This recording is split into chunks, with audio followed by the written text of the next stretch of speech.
এই যে কচুরিপানা দেখতেছেন, একটা সময় পানিতে ভেসে বেড়াতো, হাওয়ার সাথে দুলতো, মুক্ত ছিল, স্বাধীন ছিল। কিন্তু আজ পানি নেই, পথ নেই, মাটিতে আটকে গেছে সে। তবুও দেখো, তার জীবনের গল্প থেমে যায়নি। তবুও সে একটা ছোট্ট ফুল ফুটিয়েছে, যেন বলতে চাইছে, আমার স্বাধীনতা কেড়ে নেওয়া গেলেও আমার সৌন্দর্য, আমার সুবাস কেউ থামাতে পারবে না। মানুষও ঠিক এমন, আমরা অনেক সময় জীবন যুদ্ধে আটকে যাই। পরিস্থিতি বদলায়, মানুষ বদলায়, স্বপ্ন ভেঙে যায়, চেনা পথ হারিয়ে যায়, কিন্তু আমাদের ভেতরের সৌন্দর্য, ভেতরের ভালোবাসা, ভেতরের আলোর শক্তি, সেগুলোকে কোনো পরিস্থিতি আটকে রাখতে পারে না।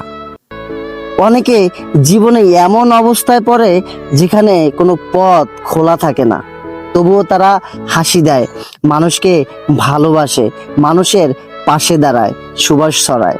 একটি ছোট্ট কচুরিপানার ফুলের মতোই জীবন সবসময় আমাদের মুক্তি দেয় না, কিন্তু সুযোগ দেয় বাধার মধ্যেও সুন্দর থাকার।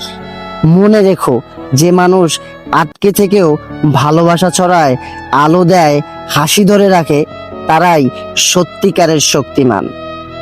কচুরিপানা হয়তো মাটিতে আটকে গেছে, কিন্তু তার ফুল প্রমাণ, বাধা যতই থাকুক, আলো থামানো যায় না।